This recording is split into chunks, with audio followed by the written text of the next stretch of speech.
Before we have a look at the ace wanker I had in the RINOCERONTE, I quickly want to give another announcement. And that is on the 3rd of February, 13 o'clock Central European time, we are going to have our 10K giveaway live stream with Q&A. That is correct. Don't forget to come by and look at me, RagingRaptor, on Twitch. Link in the description below, and we'll have tons of fun. Again, we have giveaways, we have the white and heat resistant BFG being there for us to play some games and obviously answer some questions which I put together from the questions you asked in this video. But without further ado, let's jump into the RINOCERONTE game. Howdy folks, RagingRaptor here, now welcome to my RINOCERONTE Ace Tanker gameplay. And today I want to talk and give you some thoughts and prayers on this tank. Well, RINOCERONTE, as you probably know, I already talked about it in my guide on this tank, and I have to say it's alright. It could be a lot better, but it is workable. And in today's video, I want to show you a replay I had on Berlin in a tier 10 only game, where I show you the little tips and tricks about this tank. And first thing first, let's just look at how I'm already killing my DPM by wasting that round, and we have to wait a little bit long. And again, don't forget, 48 seconds whole clip time before we can even have good DPM. However, in this situation, it wasn't a biggie, as you can see. We are still waiting and waiting to get a good opportunity to shoot at somebody, like at the enemy RINOCERONTE's little cupola, but sadly we do not have enough gun depression. However, we are in a good position, as you can see right here. The enemy has it very hard to get good shots at us, even the T-77 can't really get to us, and the TVP is making a little mistake here, which I'm obviously immediately going to punish. As you can see, we have a very long real time, but in this position it is not really hurting us too much, and we have perfect timing. Look at that. The 50B, right when we are reloaded, is coming around the corner, we are able to give him another shot. And what is this object 430 you doing? Don't you know I have an auto reloader? And look at that, the TVP even is a dickhead pushing him. I didn't decide to shoot there because I didn't want it to burn my DPM. Because as you can see there, this is a target-rich environment what we have right here. With me being very bad at aiming, and we've screwed up this shot, and now I still have a shot left to shoot at the 277. We were lucky enough for him to miss us completely, just hitting our gun with his heat round, which leads to him bouncing the shot. Now we got very lucky. Artillery is on the case, detracking him, and we are able to get another shot in with the Ucho RINOCERONTE being able to finish him off. So far, so good. 2000 damage. I take that. Now we have a little bit of an issue. We were trying to shoot at the STB-1, and well, let me proudly introduce to you the RINOCERONTE's weak spot. This is the weak spot of the RINOCERONTE, and it is bad. It is very, very, very, very bad. As you can see, it's 120mm thick. And it doesn't matter in what kind of angle you are looking at the enemy. It's always there. As soon as you want to shoot at them, it's always there, and you will take some damage in it. It's very annoying, but we can also work around this. And this we will soon see. Oh, look, we are still reloading. The 50B is shooting at our turret. Do you see what I'm doing? I'm greeting the sky, and as soon as I'm reloaded, I go down with the gun. That is all I did. And by the way, did you see how I mistimed that? We actually used improved auto reloading mechanism right there. But now, look, we are in the perfect position to right now abuse our very unique tank. We are still reloading, and as you can see, I'm just showing basically to the enemy STB-1 my gun. He cannot penetrate us anymore. He literally cannot penetrate us anymore. And as soon as we are ready to shoot at the enemy, we just quickly go down with the gun. Boom! He is gone. Because in such short distances, the accuracy is still good enough that you can just snap. Especially against such a big and weak target as the 50B is. So let me just really quickly show you what happens. Yes, you are eating tons of damage to your gun. As you can see, we again have a destroyed gun right now. Before it was damaged. But what we are doing basically is we are just making the gun roughly let's say something like this. You know, maybe even a little bit like this. No, I want to have it like this, you know? Something like that. And if you're using 10 degrees of gun impression, basically, they cannot pen us. As you can see, it is impenetrable. And depending how we are doing this, yes, you can see, if we make it too much, like this is the normal way. This is roughly 10 degrees of gun depression, which we used against SDP1. So now we just have to basically lift our gun a little bit and boom. He doesn't have a weak spot anymore to hit at, and we have a turret, which is basically impenetrable. Against heat, we would need to make a little bit less angling. We would need to go a little bit more down, as you can see, and it would be able for him to penetrate this part. Again, we are playing against the RinoCeronte, but the heat is roughly the same.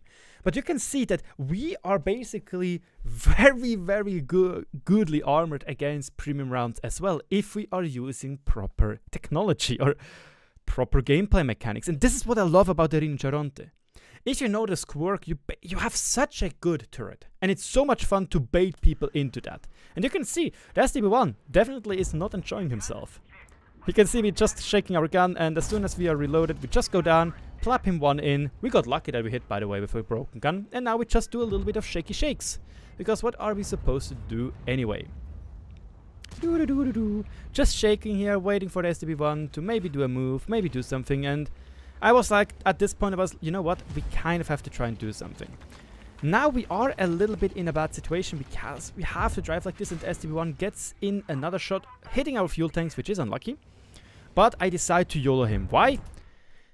Look, 1482 hit points. We have 1470 burst in 3 rounds. And this one is a one-shot, so I don't really care about him. I want to go for full damage. This one is a one-shot, so I don't really care.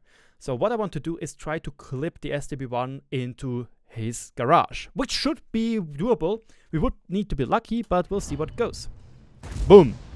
First round, and he doesn't have repair kit as it looks like. He's just shaking. We do a second round, which is a very big low roll.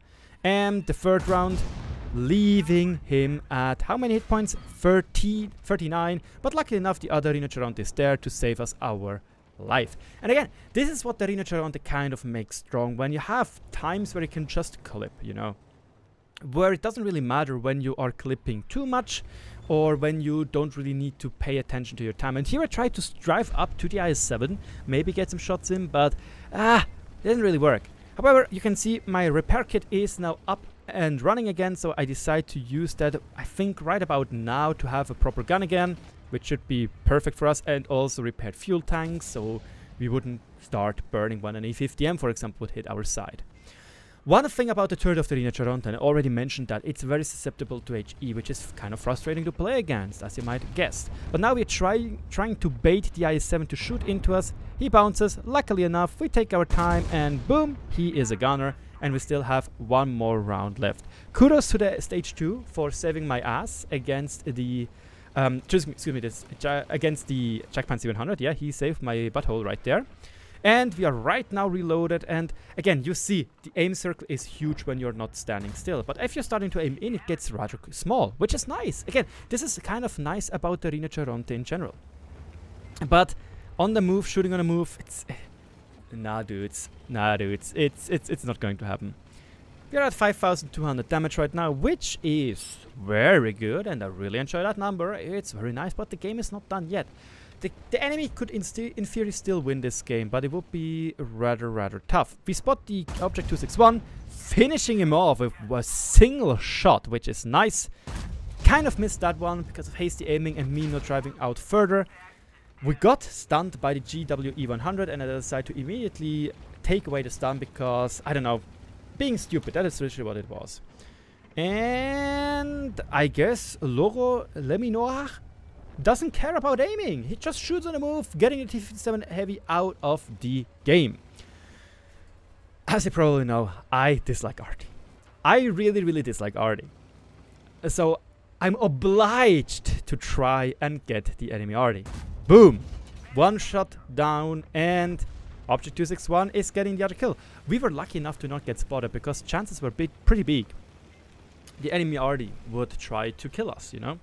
Would try to splash us. We are at 311 HP.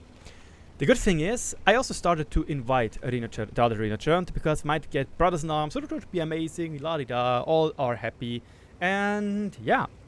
By the way, for the people asking, Vents in the boosted slot, Stabilizer and IRM in this setup right now. But the game is basically over. We have 3 rounds left.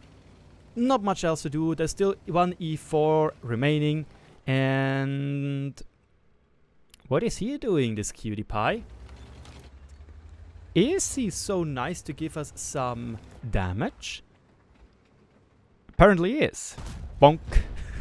He misses the Jagdpan 700. I try to go for the cupola, decide against it, and he gets blapped by Artie, giving us a third of the spotting damage, which is nice.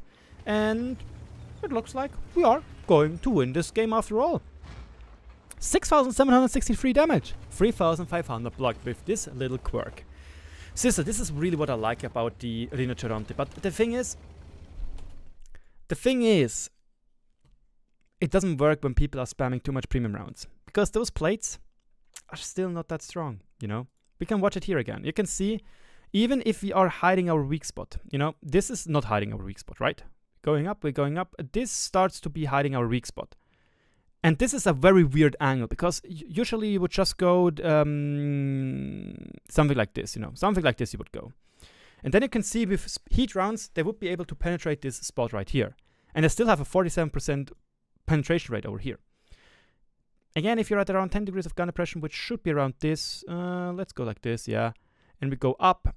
You need to have the gun like this, which is a very weird spot again. It's not something intuitive. And the enemy would still have a 40% chance to penetrating those parts. If you go a little bit more down, it will be a lot harder. As you can see, 33%, 35%. And you have those plates right here, or those thingamajigings right here, which are there as heat screens, basically, which is very nice, you know. But you still have the gun mantlet. And that is a little bit of annoying, you know. Especially on flat surfaces, the RINOCERONTE's turret gets easily overwhelmed. Let's take, for example, the Super Conqueror. The Super Conqueror is a tank you will definitely face a lot, and it's also hull down heavy. And on a flat surface, even if you're hull down, look at that, boys! It's green! 80% ratio of penetrating your turret! Ha ha! That's a little bit of an issue. However, if you go in the 10 degrees of gun depression realm and hide our weak spot, because we can, you can still try to penetrate this part right here, which should work. And it would even knock out the gun. But this still 45% penetration rate. That hurts. That genuinely hurts.